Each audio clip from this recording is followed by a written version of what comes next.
你在生物学上拥有2只耳朵和仅仅1张嘴，但观察一下你是如何生活的，表现的好像这个比例完全相反。你是否感到这种持续的压力几乎是一种身体上的焦虑，要用噪音填满每1秒的沉默，因为害怕如果你停止说话，你会变得隐形或无关紧要。我们生活在噪音时代，在这里沉默被混淆为软弱，而喋喋不休被视为个人魅力。但我问你，当你忙于传播每一个穿过你脑海的想法，绝望地争取关注和外部认可时，你真正赢得了什么？绝对什么都没有。当你在说话时，你只是在重复你已经知道的东西，浪费你的弹药。正是在沉默中居住着你所缺乏的力量，正是面对这种沉默的恐惧，让你被困在仅仅是人群中另一个尖叫的声音的平庸之中。现在对自己极度诚实一点，在你最近的一次谈话中，你是在真正的倾听，还是仅仅在焦急的等待轮到你说话？你可能感到了打断的冲动，那种在另一个人甚至还没有完成推理时就计划你的回应的紧张感。这不是沟通，这是一种反应性的混乱。你表现得像一本在充满捕食者的世界里的打开的书，将你的意图、你的计划和你的生命能量交给任何停下来听的人。这种行为的结果是一种深刻且无法解释的疲惫。你离开社交互动时感到被耗尽，就像一座大门敞开的堡垒，因为他不知道如何保护其资源而被洗劫。你把说话混淆为领导，但事实是你只是在泄露力量，把你变成你自己冲动和对他人认可需求的奴隶。今天我们将扭转这个局面，通过一次彻底的心理重组来转变这种破坏性的动态。这里的承诺不仅仅是教你保持安静，而是要掌握战略性沉默的艺术。我将引导你通过7条不可改变的法则，7种深度倾听的实践，这将把你被动性转化为一种情报收集的武器。你将不再是那个不安全感的话唠，而变成至高观察者，那个走进一个房间说的比必要的少，却比在场的任何其他人带着更多的控制和尊重离开的人。如果你厌倦了浪费你的能量，并且准备好接管你自己叙事的指挥权，请注意，我们在接下来的几分钟里要一起建立的是你新身份的基础，一座自我控制和沉默智慧的坚不可摧的堡垒。在我们揭示第1条法则之前，我们需要把好奇者和承诺者区分开。这个频道是追求卓越的头脑的圣殿，而你的旅程始于一个意志的行为。如果你准备好关闭你堡垒的大门，并停止在空洞的话语中浪费你的生命，现在就订阅并留下你的点赞，这是你的第1个实际步骤。去评论区说出你在哪里观看，并写下我控制我的话语来做出你的力量声明。让我们看看有多少战略家散布在世界各地，准备好迎接沉默。现代社会让你有条件相信一个危险的谎言，即沉默是将被动、顺从或缺乏个性的同义词。他们告诉你，沉默者即同意要成为一名领导者，你需要用你的声音控制环境，并通过持续的噪音强加你的存在。但这是一种愚人的心态，那个在游戏开始之前就揭示所有底牌的人。我们在这里带来的哲学锚定在根源斯多葛主义中，不是关于顺从，它是一种为日常战争设计的思维技术。让我们现在就重新构建倾听的行为，忘掉社交礼貌。我们在谈论战略情报收集。沉默不是一个带填充的空虚，它是一种侵略性的战术机动，它是阅读字里行间、检测、操纵和理解人性的最高技能，而永远不放下你自己心理堡垒的防卫。要明白，真正的倾听是自我控制的最终行为，是你内在自我与外部混乱之间一道坚不可摧的屏障。想象你自己像海洋，广阔、深邃且不可改变。海洋接收来自各处的河流，他人意见的河流，侮辱、空洞的赞美和情感垃圾，但它保持咸味和至高无上，不因为进入其中的东西而改变其根本性质。通过采取这种姿态，你停止反应并开始观察。倾听不再是等待轮到说话，并变成一种主动且经过计算的吸收。当其他人绝望地浪费生命能量，试图向观众证明他们的价值时，你保存你的力量，积累信息并冷酷地分析地形。这是一种权力的完全逆转。说话的人寻求认可，倾听的人持有审判权。你成为法官，而不是被告。这种智慧不是现代短暂的自助发明，而是一个在人类经验之火中锻造的古老原则。基提翁的芝诺，斯多葛主义之父，留给了我们大多数人为了自己的损害而忽略的根本公理。我们有2只耳朵和1张嘴，以便我们可以听到我们所说的2倍。这种解剖学比例不是一个进化意外，它是一个为了效率和生存的自然命令。艾比克泰德，另一位哲学的巨人，不断警告关于不经思考就说话的危险，提醒我们说出的话永远无法收回。通过遵循我们今天将描绘的道路，你将自己与这些永恒的大师对齐。你不再是你语言冲动的奴隶，而成为沉默的建筑师，一个明白真正的权威不需要尖叫的人，因为他的存在就足够了。建立你心理堡垒的第1条法则是过滤法则，它在于学会忽略表面的噪音，以强迫性地聚焦于话语背后的意图。大多数人听到声音，但错过了信号。他们对某事被说的方式、语调或确切的词语做出反应，很容易被廉价的挑衅或虚假的奉承在情感上触发。你的头脑未经训练，试图把一切处理得好像它们有相同的价值，制造一种认知拥堵，在那里无用的东西占据了与至关重要的东西相同的空间。你需要在你耳朵的入口安装一个军事级别的过滤器，一个瞬间丢弃对话中的糟粕的机制、空洞的抱怨、流言蜚语、未经请求的意见，并只让原始数据通过。这个人想要什么？他在隐藏什么？是什么根源情绪在驱动这番言论？这里的内部冲突是残酷的，因为我们被教育要变得有礼貌并注意一切，用点头和自动的同意来验证他人的言论。你的自然倾向将是在情感上卷入噪音。当有人说了一些愚蠢的话时感到愤怒，或者因一个操纵性的赞美而感到立即的愉悦，你的自我想要对一切做出反应，因为他在每一次互动中寻求相关性，害怕如果你不验证他人的噪音，连接就会丢失。这是与你自己的做一个被动的、好听众的条件反射的斗争，那个充当他人情感垃圾桶的人。你需要与点头的冲动战斗，当你应该保持面部不动和头脑分析，解剖正在被说的内容的结构，而不是随着音乐起舞时。想象你是被围困堡垒的指挥官，而你的注意力是主大门。如果你让大门对任何出现的商人、乞丐或间谍敞开，你的城市将从内部被攻占，混乱将统治，你的资源将被洗劫。过滤法则是守卫在这个大门的精英卫队。当有人说话时，他们检查货物，如果它只是噪音，大门保持关闭，你听到声音，但不允许它进入你的内部城堡。如果货物是有价值的信息、真理或有用的东西，大门短暂打开，货物被接收，然后大门随着一声巨响再次关闭。你不再是一个任何人都可以倾倒瓦砾的公共空地，你是一个高安全级别的限制区。通过应用过滤法则，你察觉到你进入的任何房间的权力动态的立即变化。人们本能地感到，他们不能对你胡说八道，因为你的注意力并不廉价，它是有选择性的，需要用实质内容来赢得。你节省了无法估量的精神能量，这些能量以前被用于处理无关紧要的戏剧，将这股力量重新引导到你自己的目标和生活策略上。实际结果是你对简单的语言操纵免疫。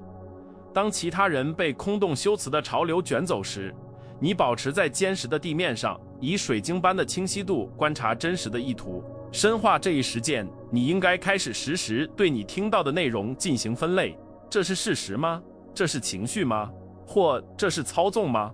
通过在心理上标记他人的言论，你脱离内容并成为人类行为的科学家，分析标本而不是与他们争吵。这种临床距离是区分大师与业余者的东西。业余者因侮辱而生气，大师将侮辱分析为攻击者不安全感的揭示。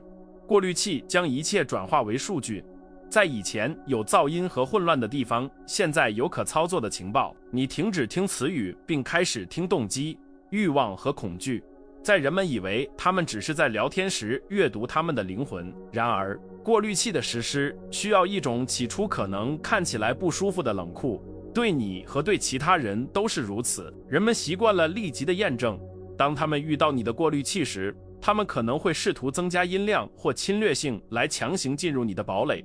这正是你的纪律受到考验的地方。如果你屈服并打开大门以安抚噪音，你就失去了尊重。保持过滤器，让沉默和分析的眼神做繁重的工作。随着时间的推移，你周围的人将学会只带来本质的东西，提升对话的水平，并节省你的时间。你通过你选择忽略什么来训练世界如何对待你。我们以选择性是精神主权的基础这一确定性来结束这第一点。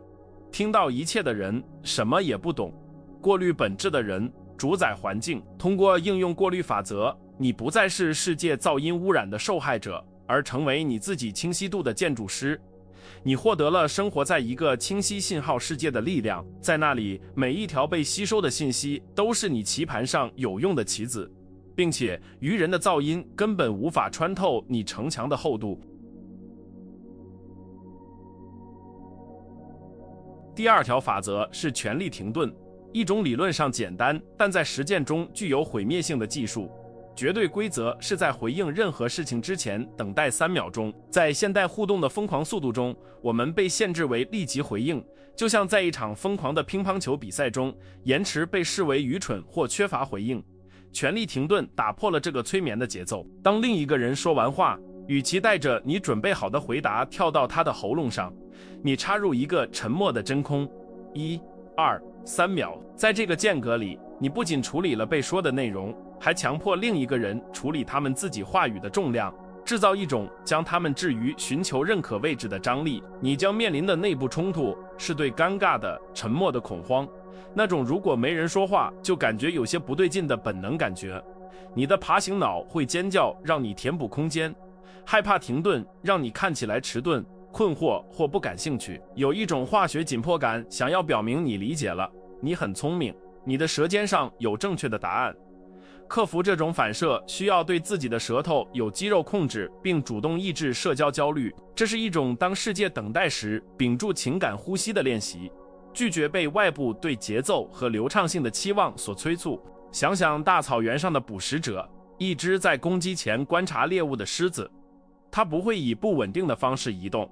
在决定性行动之前，它拥有一种令人恐惧的不动性。权力停顿就是这种不动性。或者想象一位伟大的政治家或一位经验丰富的法官，他们从不啪的一声回应，停顿发出信号，表明将被说的内容经过了权衡、测量和决定，而不仅仅是冲动的呕吐出来。克劳迪奥，一位接送亿万富翁的高管司机，注意到了这一点。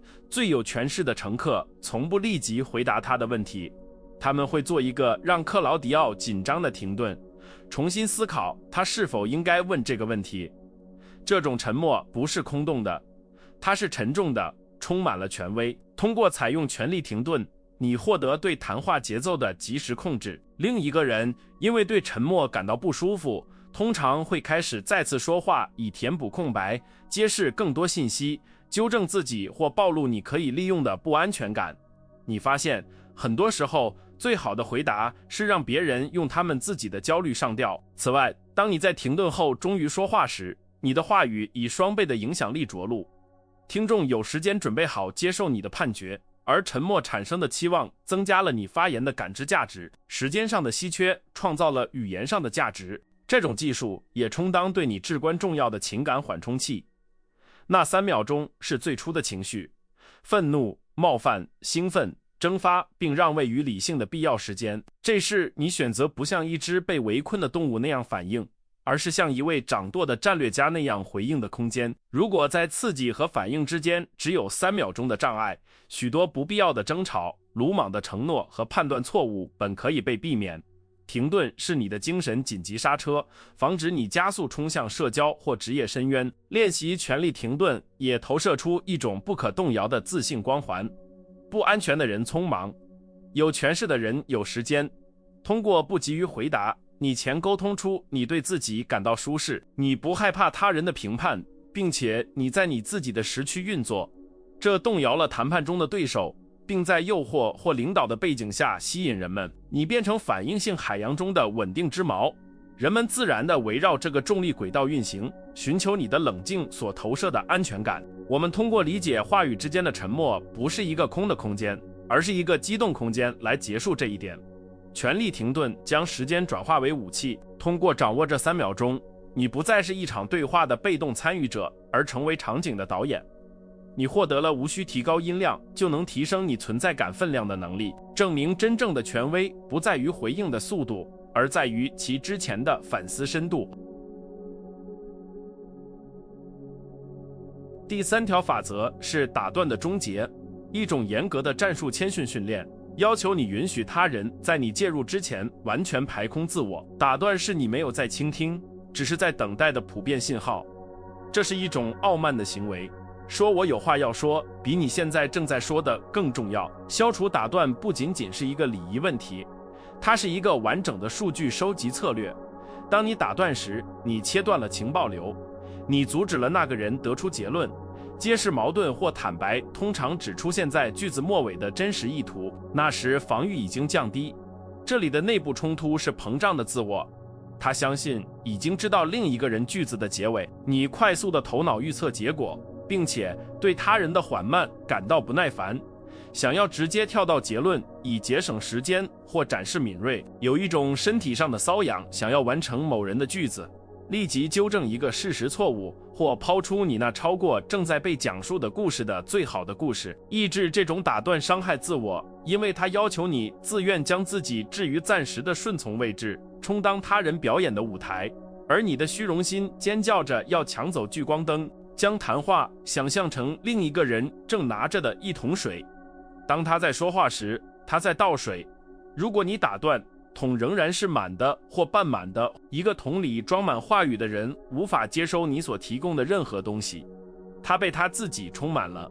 你需要让他把桶倒到最后一滴，只有当他空了，话语和自我都干了，才会有空间让你的信息进入。让敌人排空机枪的弹夹，让他向四面八方射击。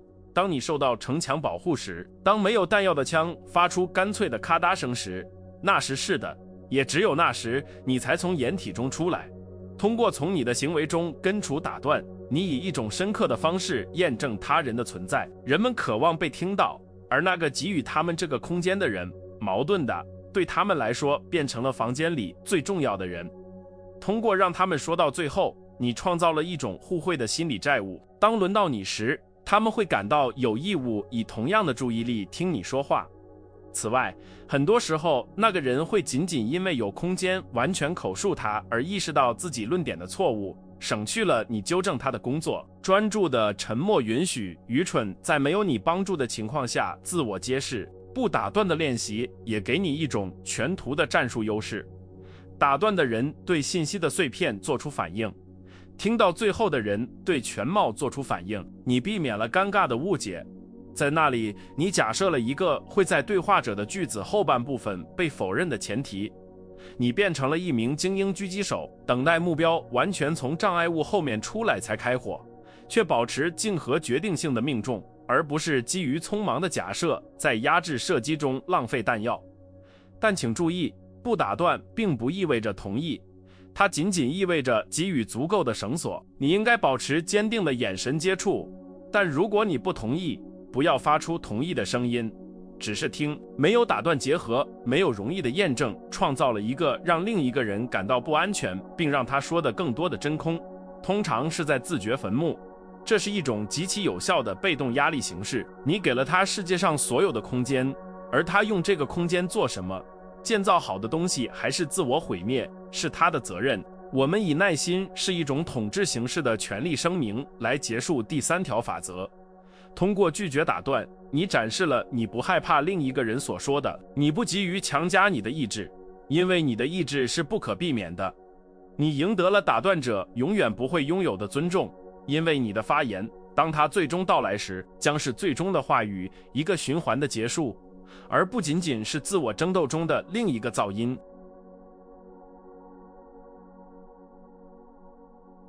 第4条法则是外科手术室提问。这个原则是你说话仅仅是为了引导谈话或提取真相，绝不是为了填补空虚。大多数人使用提问作为社交填充物，你好吗？最近在做什么？产生死板回答的死板问题。战略家像手术刀一样使用问题。一个外科手术室提问被设计用来切开谈话的表层，并暴露神经、真实的动机或隐藏的信息。与其谈论你自己来给人留下印象，你问正确的问题，让另一个人揭示关于自己的一切，将互动的控制权交到你的手中，同时他觉得他是关注的中心。内部冲突源于我们自恋的需要讲述我们自己的故事。当有人谈论一次旅行时，我们想要讲述我们的旅行。外科手术室提问法则要求你杀死这个欲望。你必须从等式中压制你的我，这很难，因为它看起来你正在失去展示自己变得有趣的机会。但反直觉的事实是，人们觉得对他们感兴趣的人比本身有趣的人更有趣。挑战在于将你的好奇心转化为解剖工具，把闲聊放在一边去寻找本质。这需要一种主动且累人的倾听和构思的脑力努力。想想大棒和手术刀的区别。话唠使用大棒，他在谈话中敲打、制造噪音、打碎东西，是笨拙的。大师使用手术刀，一个小而精准的动作，打开通往重要事物的道路。想象审讯中的侦探，他不讲述他的一天，他问简短、开放且毁灭性的问题。这些问题导致嫌疑人自相矛盾。你为什么这么说？或你说公平确切是指什么？是拆解叙事的问题。你不在那里社交，你在那里操作现实。通过掌握外科手术室提问，你反转了能量的流动。回答的人在工作，提问的人在管理。如果你提问，你决定话题、深度和方向。如果谈话很无聊，一个外科手术室提问改变方向。如果谈话是敌对的，一个外科手术室提问将举证责任交还给攻击者。你能解释为什么这很好笑吗？可以瞬间解除伪装成笑话的侮辱。你成为电影的导演，而另一个人仅仅是试图背诵台词的演员。这种实践也赋予你作为一个深刻且有魅力的谈话者的声誉。即使你很少谈论你自己，人们离开谈话时感觉他们有了一次深刻的连接，仅仅是因为你通过战略性问题强迫他们访问他们很少访问的头脑部分。你变成一面反映他们复杂性的镜子，这让人上瘾。同时，你保持你的神秘感完好无损，因为你提取了大量关于对方的信息，而没有给出任何回报。实际应用涉及使用开放式问题如何、为什么、以什么方式，而不是封闭式问题是否。而外科手术室提问的最终秘密是紧随其后的沉默。问完问题，闭嘴，不要解释问题，不要给回答的例子，让问题像刀片一样悬在空中。用真相回答的压力将是巨大的。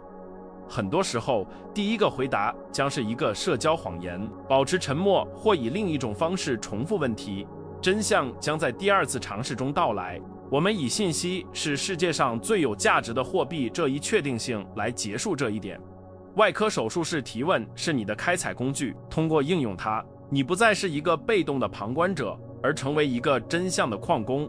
在每一次互动中积累知识和人类理解的财富，确保当你离开桌子时，你确切地知道你周围的人是谁，而他们只知道你是一个极好的听众。第5条法则是不动之静，一种听取批评、侮辱或坏消息而不表现出任何可见情感反应的最高能力。这是行动中的斯多葛装甲。世界充满了使用言语作为武器来测试你的底线，看他们是否能让你失去理智，通过愤怒或恐惧控制你的人。如果你反应，如果你皱眉，如果你脸红，如果你改变声音，你就输了。你把你情绪的遥控器交给了别人。不动之静将攻击者的形象反射回给他，而不吸收冲击，保持一个光滑且不可穿透的表面。这里的内部冲突是生物学上的。当我们被言语攻击时，我们的身体进入战斗或逃跑模式，肾上腺素上升，心跳加速，脸部发烫。为自己辩护、反击、证明自己正当的愿望是压倒性的。抑制这种身体反应，要求一种对普通人来说接近超人的自我控制程度，这是与自我保护自我的本能的斗争。当有人错误地定义你或不公正地攻击你时，保持安静是痛苦的。看起来通过不反应，你正在接受侮辱，但相反的逻辑才是真实的。通过反应，你验证了侮辱对你有力量。让我们重温海洋的比喻，你可以向海洋扔一块石头、一只长矛或火。发生什么？石头沉没，长矛失去速度，火熄灭，表面激动1秒钟，然后回到绝对的平静。海洋太浩瀚了，不会被小东西伤害。成为海洋，或者想一面镜子。如果有人对镜子大喊大叫，镜子只是展示一个大喊大叫的傻瓜。镜子不哭，不回喊，不破碎，它只是展示残酷的现实。成为那面在不变的丑陋的情况下反射他人丑陋的镜子。通过练习不动之境，你完全解除了你对手的武装。他们期待抵抗，期待戏剧，期待一场战斗。当他们遇到空虚、无时，他们会崩溃。缺乏反应是可能的最具侵略性的回应，因为它发出信号表明他们的意见对你如此无关紧要，甚至不值得扬起眉毛。这在攻击者心中产生一种存在主义的怀疑。难道我就这么微不足道吗？你保持你的尊严完好无损，而另一个人降低到失控侵略的水平。此外，这种不反应给你时间去思考。当你面部不动时，你的头脑正在以每小时1000英里的速度工作，战略性的分析情况，从愤怒的红色迷雾中解脱出来。你可以决定是否值得回应，或者沉默是否是适当的蔑视。在谈判中，不动的脸是可怕的。如果你收到一个糟糕的报价而不反应，另一方开始与自己谈判，降低价格或改善条件，仅仅是为了打破你缺乏表情所创造的紧张沉默。为了掌握这一点，当你感到攻击来袭时，专注于你的呼吸，并有意识地放松面部肌肉。想象他人的话语像烟雾一样穿过你，没有什么固体可以击中。记住马可·奥勒留的话，最好的复仇是变得与那个造成伤害的人不同。如果他失控了，你的胜利是绝对的控制。不要给他看到你血液沸腾的快感，保持冷酷，他的热量会吞噬他。我们通过理解不可战胜不是不被击中，而是不被移动来结束这一点。不动之境给你不可动摇的力量。通过应用这条法则，你成为一股自然力量，一个不能被幼稚挑衅操纵的人，一个其情感是私人圣殿的人。任何没有钥匙的人都无法进入。你不发一枪就赢得了心理战。第6条法则是未言之物的解读。在这里，你学会用眼睛和直觉去听，而不仅仅是用耳朵。人类的语言经常是面具，它们用于隐藏真相，就像用于揭示真相一样多。研究表明，大部分沟通是非语言的。如果你只关注文本被说的内容，你只是在阅读一部复杂电影的字幕。战略家忽略文本，并聚焦于潜台词、肢体语言、微表情、语调、姿势、未被说出的东西。这是一种阅读房间能量，并察觉嘴巴所说的与身体所尖叫的之间不协调的能力。内部冲突是认知懒惰，接受话语的字面价值要容易得多。他说他很开心，所以他一定是。分析未言之物要求一个一直在后台运行的心理处理器，一种可能是令人疲惫的持续警惕。此外，我们太信任口语，因为那是我们在学校被教导的方式。当我们察觉某人笑容中的虚假时，我们害怕信任我们的直觉，认为我们在想象事情。克服这一点要求训练自己信任你的危险探测的原始本能，高于礼貌话语的表面逻辑。想象你是潜艇上的声呐操作员，你看不到敌人，你听到回声，水中的扭曲。雷达上的一个光点比任何外交承诺都更有价值。或者想想冰山的比喻，话语只是水面上可见的尖端，真实的、危险的和巨大的质量、意图、恐惧、隐藏的联盟，全部都在水下。如果你只看着尖端航行，你会像泰坦尼克号一样沉没。你需要开发社交 X 射线视觉，穿透社交互动抛光的表面，通过应用未言之物的解读，你开始察觉刺眼的矛盾。有人说是，但他的脚朝向门，想离开；有人说我信任你，但藏起手或摸脖子，不安全感或防御的迹象；有人赞美你，但笑容没有到达眼睛虚假。这些线索是真理的地图。当被说的与被做的之间存在矛盾时，真理总是居住在身体里，绝不在言语里。身体不知道像舌头那样撒谎的那么好，这种能力把你变成一个人形测谎仪。你会知道什么时候有人试图卖给你坏东西，什么时候一个伴侣正在失去兴趣，或者什么时候一个朋友在秘密的嫉妒。这给你预防性行动的优势。你可以在问题爆发前调整你的方法，或者可以在有毒的人造成真正伤害前远离他们。你不再被背叛或突然的变化措手不及，因为你在几个月前就看到了迹象。在那些微小的沉默和回避的眼神中，为了训练这一点，练习从远处观看互动，或者观看没有声音的电影，试着仅通过演员的姿势猜测权力动态和情绪。在谈话中，强迫自己看人们的手和眼睛，而不仅仅是他们的嘴巴，不断问自己：旋律与歌词匹配吗？如果旋律语调身体是悲伤的，但歌词话语是快乐的，相信旋律。我们以被感知的全知力量来结束这一点。通过阅读未言之物，你看起来知道的比应该知道的更多，这创造了一种神秘主义和尊重的光环，人们感觉他们不能欺骗你。你带着高精度导航系统在社交世界航行，避开对他人的隐形障碍。你听到世界试图隐藏的东西，而这种秘密知识是真正战略的基础。第7条也是最后一条法则，是黄金沉默。最终的理解是，在许多情况下，最好的回答是没有回答，没有话语，没有解释，绝对的沉默。我们到达了金字塔的顶端。有些时候说话，即使是为了保护自己，辩论或同意，只会减少你的力量。黄金沉默用于当谈话变得循环时，当不尊重是公然的时候，或当你的存在比任何论点都说得更响亮时。这是声音的战略撤退，以保持尊严。它是知道你话语的缺失可能比尖叫更震耳欲聋。最终的内部冲突是对消失的恐惧。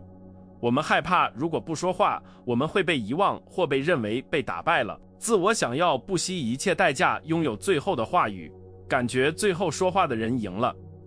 黄金沉默要求你杀死这种幼稚的需求。谁控制结构谁赢，而不是谁制造最后的噪音。背对着一场争论而不抛出最后一个杀手锏论点是极其困难的。